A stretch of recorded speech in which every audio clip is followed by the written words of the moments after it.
Let's get into it.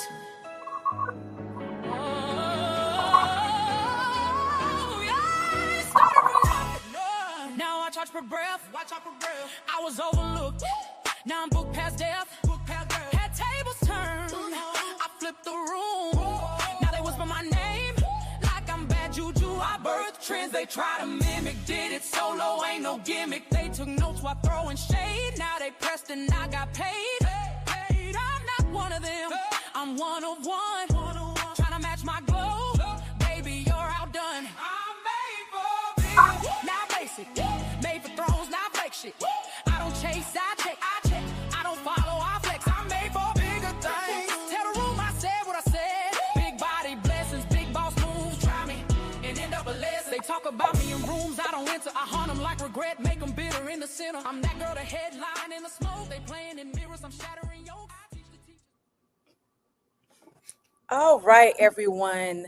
Welcome back to the Ask Astria radio show where we talk about life, health, and the pursuit of fitness. I am here on 93.1 WNPR coming out of Jackson, Mississippi, and I thank you all for joining me for another show. Today we have some interesting guests. So last show we talked about, I had Pastor Robinson on. He's a pastor of a church, and we talked about the health needs in the church.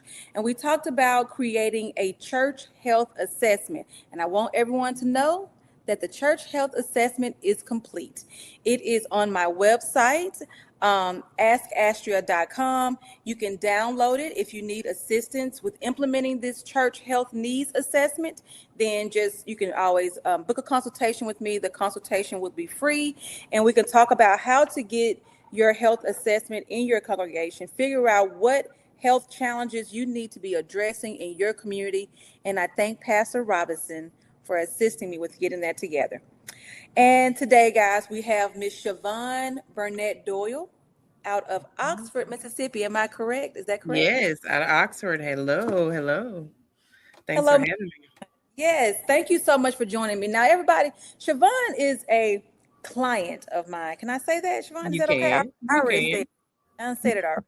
So Shavonne knows me. So I wanted you guys to really get a feel of what training style I have, I guess you can say, or coaching style, because I have moved more from the fitness training era into the coaching. I just, I've gotten tired, Shavonne. I don't know about you. I get you. I understand that part. Yes, I do. I've been doing this for a long time, and I've gotten tired. And so I've gotten into where, I mainly coach clients. But Miss Shavonne, you are a registered nurse, or can you just tell me a little bit about what you do? But you're a registered nurse up there in Oxford. Yes, registered nurse first, but I am a nurse practitioner. So my specialty is adult gerontology. So at this given time, I travel to the northeastern Mississippi areas. I have 4 nursing homes that I see Medicare Advantage patients in. Okay. And I act as their primary care provider. All right, you're going to have to stop right there. I have a couple of questions, and I don't know, maybe my audience does not need clarification or a little defining, but I do. All right, so you said that you are can you tell us what the difference between a nurse practitioner and a registered nurse, kind of what what you're allowed to do or maybe what you can't do, the difference between those two titles? Okay, so as a registered nurse, I'm pretty much taking orders. Okay. As the nurse practitioner, I'm kind of giving them. So I'm right there, under the physician. We still in Mississippi have to have collaborators. Mm-hmm. So even though we're able to prescribe medications and narcotics and whatever else we need to do, they are essentially our preceptors. Okay, so you are what would be considered a provider.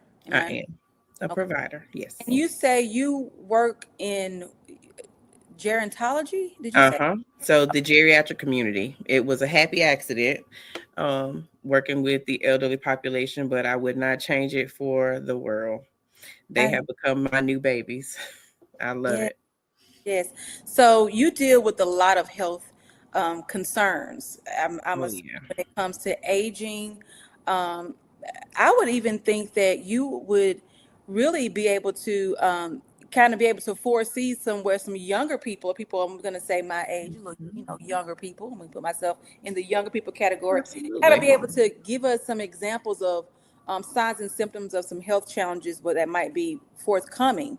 Yeah. Is that something you would be able to do? Yeah, I can talk about that. I think where we are in our age group, we're at a spot where we need to kind of pay more attention to our blood pressure and our cholesterol and what we put in our bodies and how active we may or may not be. That whole if you don't use it, you lose it situation is very true. Because we have to put those healthy habits in place as we're younger so that when we get older, they're already, implemented and we don't have to deal with those issues of having the excessive blood pressure and cholesterol and heart disease and worrying about cancers and all this other thing. So we have to take our health serious at this state, our age group. Stage, yes. So I'm going to say, I think I heard the key term, every show I find, I have a phrase that I pick out and I'm like, that's the message. So my first show, the message was read nutrition labels. I'm going to always go back, guys. You think that just because it's a different show, I forgot what we talked about. I hope you are reading nutrition labels. And it seems to all be kind of coming together. Because the second show, we talked about a needs assessment within the churches so that we can get into the communities and figure out what they need. And you're telling me, I think what I hear here is blood pressure. I think what I hear here is blood pressure. Working in the health space, health awareness space, whether it's in fitness or just me implementing chronic condition programs, right? Prevention programs, health prevention programs. Blood pressure seems to be a very big key indicator of other health conditions that are to come. If I'm not mistaken, is that something that you would say is true? Is that once that blood pressure is kind of like the first alert going ding, ding, ding, ding, ding, Something's else wrong. is coming. Something else is on the way. Exactly. It is a good indicator for changes that are happening in the body. Okay.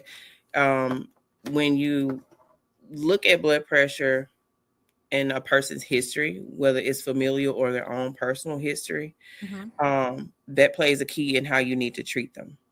So individuals can have issues with blood pressure related to kidney issues, whether it's a recent kidney injury that is causing kidney failure, whether it's congestive heart failure, where they're overloading on fluid and it's backing up in the lungs or around the heart.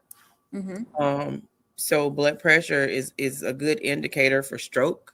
So if you're having excessively high blood pressure for long periods of time, it could lead to weakening those blood vessels and causing strokes. Okay, so let me back up. Let me ask you this though: is there a way to tell, like, if you have systolic and diastolic? I know that. Fitness professional, I know that. Yes. Can actually take blood pressure with a stethoscope. Kudos. Good Probably job. can do that. I'm actually trained. So if the systolic is a number on top and the diastolic is a number on the bottom, if the number on the top is extremely high, it's a high number, but the one on the bottom seems to be in a normal range. Is that a particular indicator of a particular health challenge that is to come? Is that something we can so if my diastolic number is higher, I can be like, you know what? Oh my gosh, my kidneys is in my kidney area. Is there a way to use the blood pressure that way? So the way that works is systolic is the amount of force that the heart has to contract to push the blood pressure out, and diastolic is where the heart's supposed to rest. It's supposed to. So when it's high on the bottom, you're not getting that rest for another recoil the way it's supposed to, because your heart is that lub dub. That's what that is. So anytime you hear and listen, that's what it is, and that's what it's reading. So when it's high on the top and maybe a normal on the bottom, that means you're having some issues with that contractility or it's being forceful. A lot of times they give you medications to help calm that part down.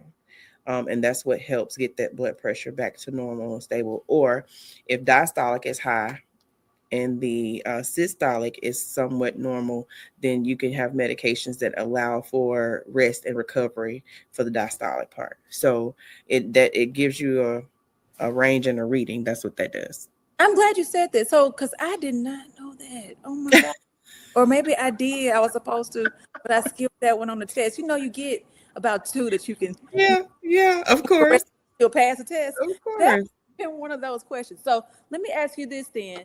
So when because I'm very interested in this diastolic piece where it's supposed to rest. Hmm. And so you're telling me that if it's high, that means that my blood vessels are not resting or my heart is not. Your heart, because it's your heart is a muscle.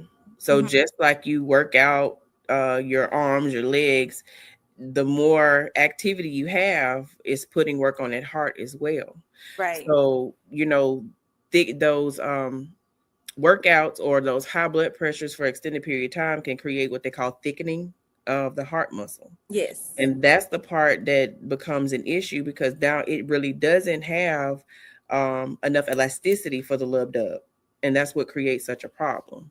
Okay. So, So then let me ask you this. So if it's not resting the way that it should, um, will I be more tired? Will that make me tired, or will that make me?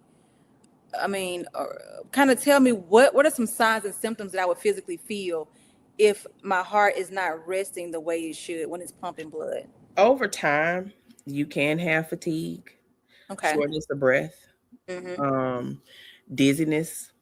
Okay. And these are the most common signs to look for, and that could be whether the blood pressure is diastolic or systolically high. Okay. Um, but those are kind of the first indicators to say, "Oh my gosh, I need to go to the doctor because something just don't feel right." I hear that with a lot of my, elderly population that Mm-hmm. come in.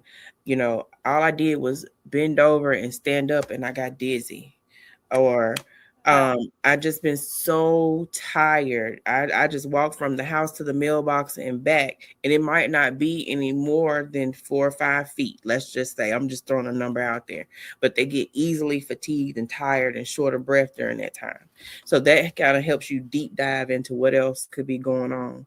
Um, if they have chest pain, Mm-hmm. a person who has chest pain, whether at rest or activity, those are things also that you look for. So those are questions that you ask. Well, how often is a chest pain? What does it feel like? You get those descriptors from them, whether it's aching, stabbing, sharp shooting, dull, or it feels heavy on the chest. So Yes. those are kind of other indicators that you can look for.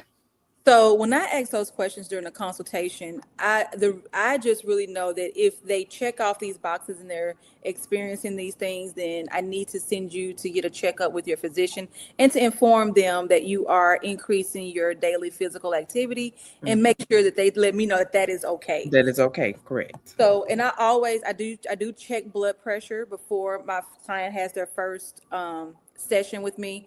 We do Mhm. look at blood pressure. I remember one time, Shavonne, I had a client who her blood pressure was like 200 over. It didn't even matter what the bottom number was. It was 200, and Good. she had no clue. She wasn't tired. She didn't have any signs and symptoms of high blood pressure.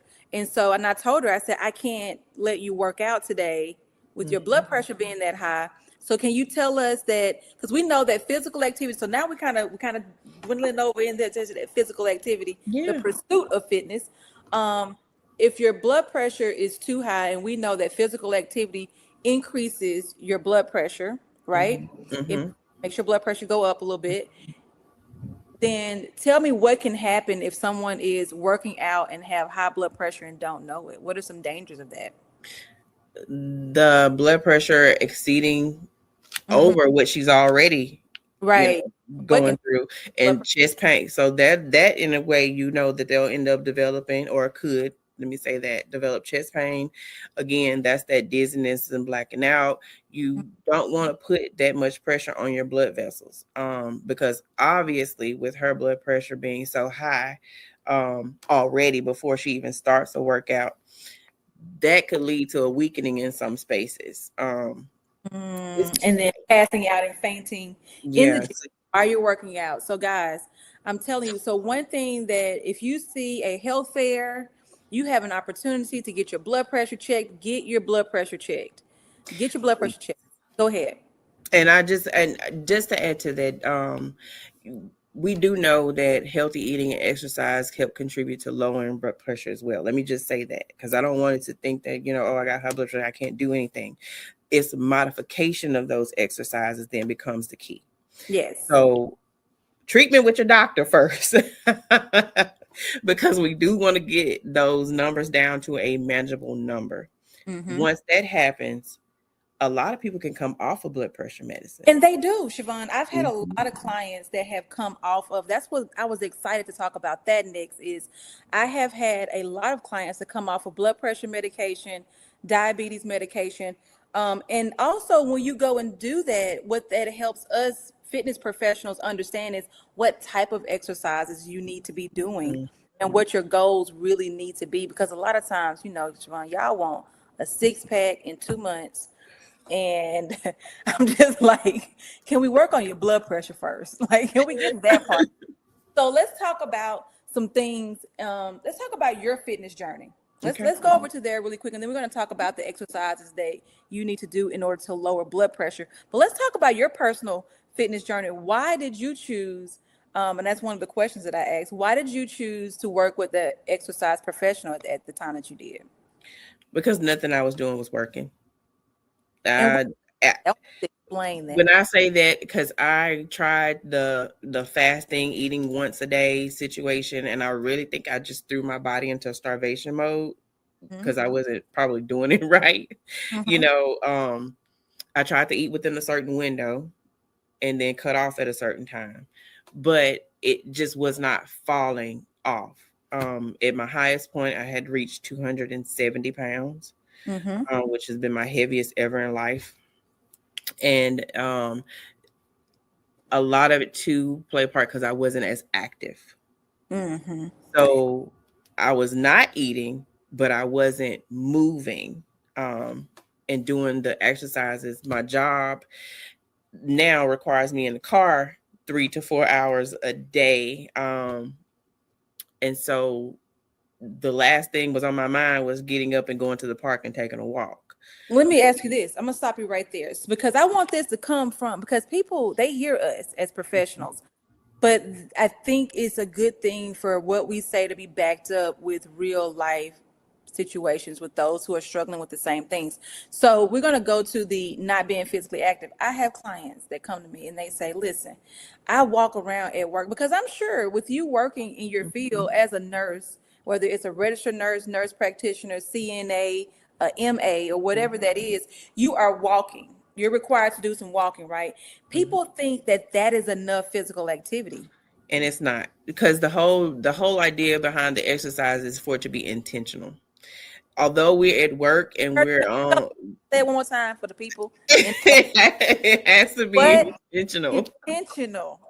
Say it for the people in the back. They can't. One more time. Yes, intentional. You have Intentional. to do and work with a purpose. You got to go and be intentional with your exercises, because now you're focusing on you and targeting where you need to hit and what you need to do for your body. Yes, and it's not just moving around. I tell people all the time. They say, "Oh, well, I walked up and down the stairs today, so I did do some exercise." No, you didn't. I thank you, and I appreciate you having But that increased wasn't it. your physical activity for the day. But did not exercise? Right. Sometimes I don't even say it because they're so proud of themselves. Mhm. They're like, "Oh, I moved. I was sweating when I was cleaning my living room." I'm like, "Oh gosh, how do I break it to you that that is not enough?" That is not it. That's That heart rate needs to get up to about 140, and get to burning them calories. That's not. the intention. Who taught you that your heart rate needs to get up to about 140? Astria. Oh, all right. Bird fitness. Yes. Your heart rate needs to get up. And there is a certain heart rate that your heart needs to get to for where you are as far as your age, your physical activity level. There's a whole calculation. Now, yes, this day and time, you could put it in AI, you could put it into you can put it in an app or something, and it'll spit out. It's going to ask you, give me your age, your gender, and all those things. And it's going to tell you where your target exercise heart rate. That's your target exercise heart rate. That's where that needs to be. So, and I won't go into the full lesson, but I'm gonna give y'all a little bit today. So what it is you want to go 220 minus your age. Okay. Once you get to 220 minus your age, whatever that number is, you're going to multiply that times the percent intensity of where you are, where your goal is. Now, your goal can only be 3 places. Now, I'm giving you guys a free session right now. This is a free consultation. Your goal is going to only be in 3 places. Shavonne, I don't care if you all come to say, hey, I want to lose the fat around my fingers. I want to lose the fat around my thighs. You have 3 goals, 3 categories. We're going to put you in one of those 3. That's going to be to lose weight, decrease body fat or general fitness, and then to gain strength, size and strength, right? And power. You're going to be in those 3 categories, and whichever category that is, that's going to determine how many reps and sets and how fast you should go your heart rate. Well, if you need to lose weight, meaning you want that scale to drop, not just look good. Because just because that scale drops, Shavonne, can you please back me up? Yeah. Just because that scale drops does not mean you're going to see a 6-pack. Exactly. Don't mean that fat done ran out of them arms and legs. It's still marinating. That means that all of your body weight, the amount that is, has lowered. Okay. And so you're going to go 60 to 75% intensity. So I'm going to take the number 220 minus my age, whatever that number is, and I'm going to multiply that times 0.6.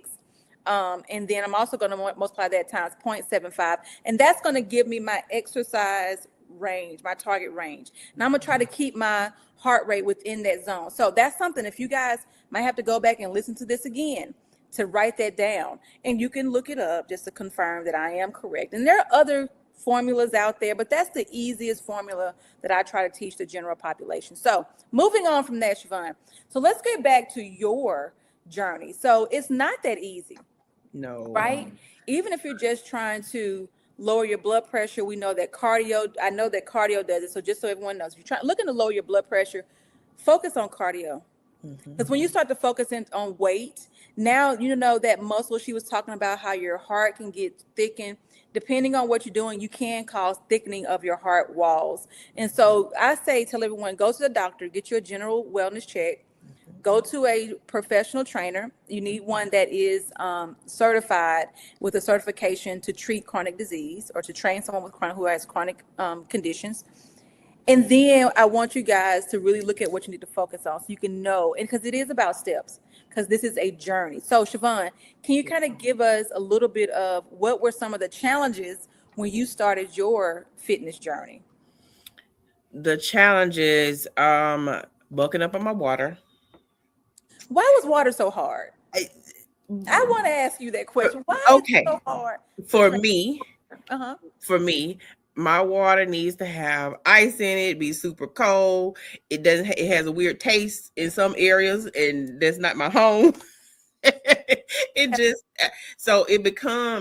was just like, I know that before I leave the house, I need to fill my cup up, because if I don't, that water tastes like it got chlorine and some more stuff in it down there. I can't drink that, so it was a thing about the areas I was in. So I had to, filter water, make sure your water is, and that is a challenge. That is something, Shavonne. Now we're getting a little bit into politics, but we're not going to go there. Yeah, right. That having clean water is a challenge these days in most places than not. So a challenge with having the type of water or having your water accessible to you that you actually enjoy drinking.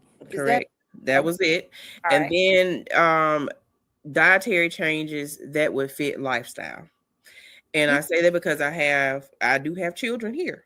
Now, luckily, social wellness, guys. Luckily, my girls now, because they're so active in stuff with school and things like that, they don't mind the increased vegetables and doing the lean meats. They've kind of gotten on board, whatever I need to do, they're like, okay, mom, we're gonna go with you. We're good. So, I've had that support. And that's worked out pretty well. The other challenge came when we all was shut in with this ice. Oh my gosh. I love it. So you shut in with the ice with all the good water that you wanted. With all the good water that I wanted. Weren't you?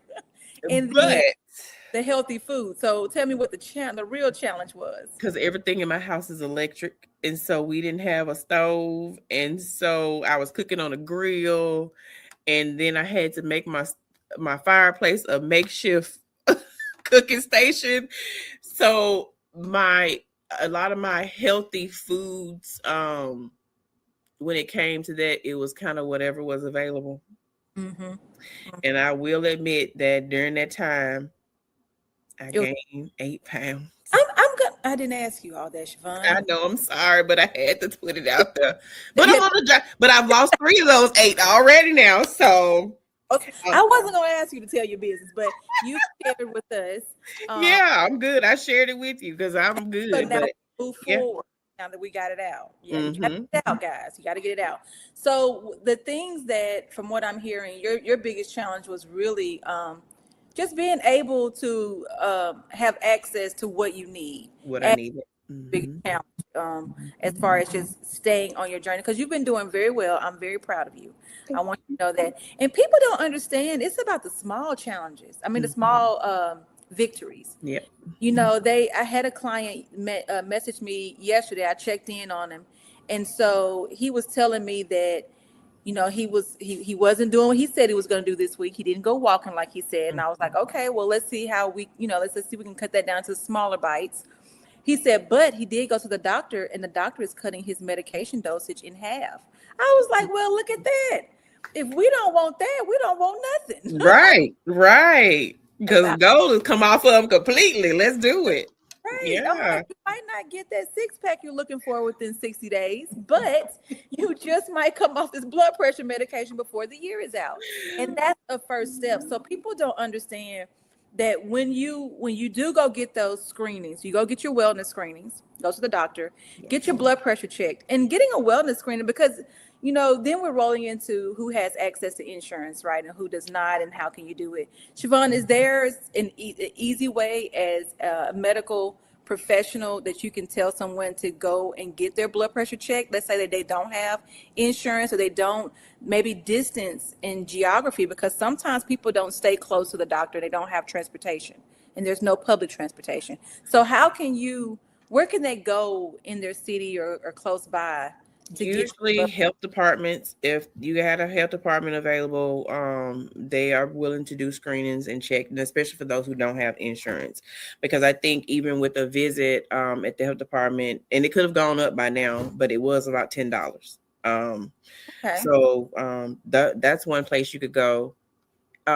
Purchasing maybe a wrist cuff, or one that goes on the arm. Granted, Walmart, they run about $30 to $40. But if you have challenges, that's a good investment. Right. That's one to have and keep on hand if you have that as an issue.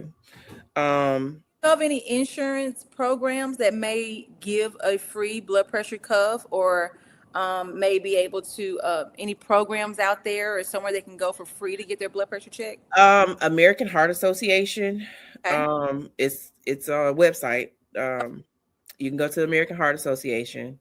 Okay. And if they're not doing it anymore, I know they used to, but if they're not doing it anymore, they could give you resources to where you could go to get what you need. Okay.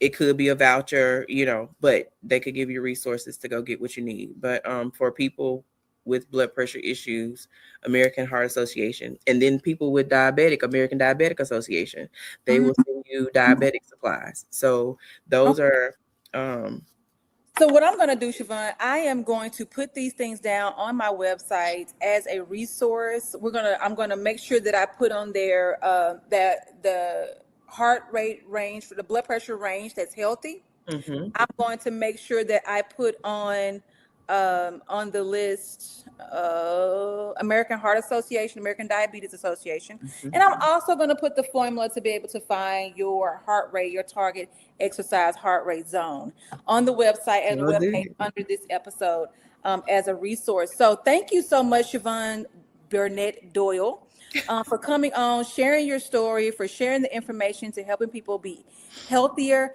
I have so much I do want to talk about, but I think that's all that we have time for today.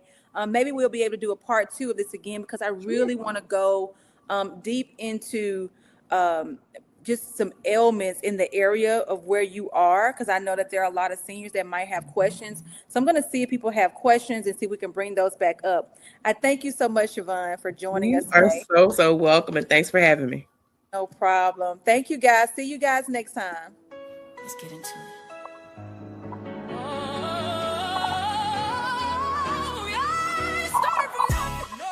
Now I charge per breath. I was overlooked. Now I'm booked past death. Had tables turned. I flipped the this. room. I love this Now they song. whisper my name like I'm bad juju. I birthed trends they try to mimic. Did it solo, ain't no gimmick. They took notes while throwing shade. Now they pressed and I got paid. I'm not one of them. I'm one of one.